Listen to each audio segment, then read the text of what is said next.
আপনি যে কোনো স্টারের যদি আপনি হলিউডে বলেন বলিউডে বলেন অ্যাক্টিং করছে ব্র্যান্ড এন্ডোর্সমেন্ট করছে সেই সাথে আদার্স কাজগুলো করছে এটাই যেটা তাদের বিষয়টা হচ্ছে এরকম যে চাইলেই যে এরকম না আমার সবার মন করতে হবে তারপর আমি চাইলেই এখন পর্যন্ত 10টা মারা হতো তো আমি কাজ করবো না বাট ডেফিনেটলি যেহেতু ওয়েট করছি যখন জানতে পারছি কারণ আমরা সবাই জানি মানে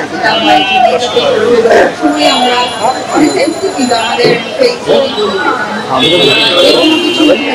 ইউজ করলেই কিন্তু হাইলাইনার স্টোরে প্রোডাক্ট তো সেখান থেকে বন্ধ করে প্রায় এবং অনেকেই বলেন যে আমার যে গ্রো করে সেটার পেছনে রহস্য কি রিজেন্টলি কিন্তু হাইলাইনার স্টোরে কারণ হচ্ছে আমি প্রত্যেকবার আসলে এখানে নতুন নতুন প্রোডাক্ট দেখি এবং সবগুলোই আমি প্রত্যেকবার এসে নিয়ে যাই কারণ